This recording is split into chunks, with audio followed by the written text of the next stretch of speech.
നിങ്ങൾ ആദ്യമായിട്ടാണ് ഈ ചാനൽ കാണുന്നതെങ്കിൽ സബ്സ്ക്രൈബ് ചെയ്യാൻ മറക്കല്ലേ. ഡയമണ്ട് നെക്ലസ് എന്ന സിനിമയിലൂടെ കരിയറിൽ മികച്ച തുടക്കം ലഭിച്ച നടിയാണ് അനുശ്രീ. ആദ്യ സിനിമയിൽ തന്നെ അനുശ്രീക്ക് മികച്ച പ്രകടനം കാഴ്ചവെക്കാനായി. കോമഡി രംഗങ്ങൾ അനായാസം ചെയ്യാൻ പറ്റുന്ന അനുശ്രീക്ക് പിന്നീട് നിരവധി സിനിമകളാണ് ലഭിച്ചത്. മഹേഷിൻ്റെ പ്രതികാരം, ചന്ദ്രേട്ടൻ എവിടെയാ തുടങ്ങിയ സിനിമകളിൽ മികച്ച പ്രകടനമാണ് അനുശ്രീ കാഴ്ചവെച്ചത്. അതിലൂടെ പ്രേക്ഷക പ്രീതി നേടാനും അനുശ്രീക്ക് സാധിച്ചു.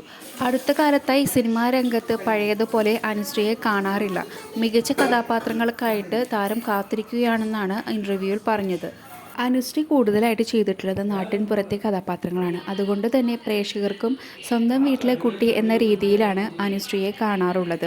നാട്ടിൻപുറത്തെ കഥാപാത്രമായിട്ടുള്ള കാസ്റ്റിംഗ് ചെയ്യപ്പെടാതിരിക്കാൻ വേണ്ടിയിട്ടുള്ള ബോധപൂർവമായ ശ്രമങ്ങളും അനുശ്രീ നടത്തിയിട്ടുണ്ട്. തനിക്കിപ്പോൾ വന്ന മേക്ക് ഓവറും ഇതിൻ്റെ ഭാഗമാണെന്ന് ഒരു അഭിമുഖത്തിൽ അനുശ്രീ തുറന്നു പറയുകയുണ്ടായി. അനുശ്രീയുടെ ലുക്കിൽ ഇക്കഴിഞ്ഞ വർഷങ്ങളിൽ വന്ന മാറ്റം ചെറുതല്ല.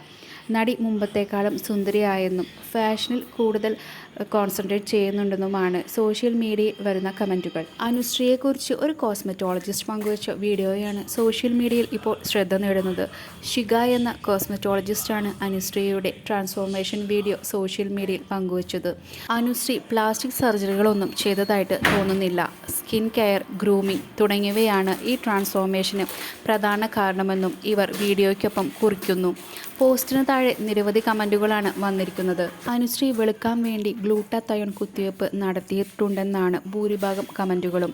അതിന് സാധ്യതയുണ്ടെന്നാണ് കോസ്മെറ്റോളജിസ്റ്റും സമ്മതിക്കുന്നത്. നടി ഗ്ലൂട്ടാത്തയോണിലൂടെയാണ് നിറം വർദ്ധിപ്പിച്ചതെന്നാണ് ചിലർ ഉറപ്പിച്ചു പറയുന്നത്. അനുശ്രീയുടെ സ്കൂൾ ബാച്ച്മേറ്റുകൾ വരെ ഈ വീഡിയോയ്ക്ക് താഴെ കമൻറ്റുകളുമായി എത്തിയിട്ടുണ്ട്. ന്യൂട്രൽ സ്കിൻ ടോൺ ഉള്ള പെൺകുട്ടിയാണ് അനുശ്രീ. വെളുത്ത നിറം കിട്ടാൻ വേണ്ടി അതിനു വേണ്ടിയുള്ള ഭക്ഷണമോ സപ്ലിമെൻറ്റ്സോ എടുക്കുന്നുണ്ടാകാം എന്നാണ് ഒരാളുടെ കമൻറ്റ്. അനുശ്രീയുടെ കവിളുൾപ്പെടെ മാറ്റം വന്നിട്ടുണ്ടെന്നും ചിലർ കമൻറ്റ് ചെയ്യുന്നു. നേരത്തെ ബോളിവുഡിലായിരുന്നു കോസ്മെറ്റിക് സർജറികൾ കൂടുതലെങ്കിൽ ഇന്ന് മോളിവുഡിലാണ് ഈ ട്രെൻഡ് കൂടുതലായിട്ടുള്ളത്.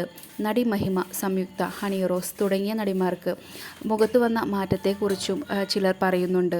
കോസ്മെറ്റിക് സർജറിയിലൂടെ മുഖത്ത് വളരെയധികം മാറ്റങ്ങൾ വരുത്തിയ വ്യക്തിയാണ് നയൻതാര. നടിമാരൊന്നും ഇതിനെക്കുറിച്ച് തുറന്നു പറയാറുമില്ല. നടിമാരെ പോലെ തന്നെ നടന്മാരും ഇത് ചെയ്യാറുണ്ട്. ദുൽഖറിൻ്റെ മുഖത്ത് വന്ന മാറ്റത്തെക്കുറിച്ച് പലരും ചൂണ്ടിക്കാണിക്കാറുണ്ട്. തെന്നിന്ത്യയിലെ ശ്രുതി ഹാസനാണ് താൻ പ്ലാസ്റ്റിക് സർജറി ചെയ്തിട്ടുണ്ട് എന്ന കാര്യം തുറന്നു പറഞ്ഞിട്ടുള്ളത്. ഇതിനെക്കുറിച്ചുള്ള നിങ്ങളുടെ അഭിപ്രായം കമൻറ്റായി രേഖപ്പെടുത്തൂ. കൂടുതൽ അപ്ഡേറ്റ്സിനായി ഈ ചാനൽ സബ്സ്ക്രൈബ് ചെയ്യുക.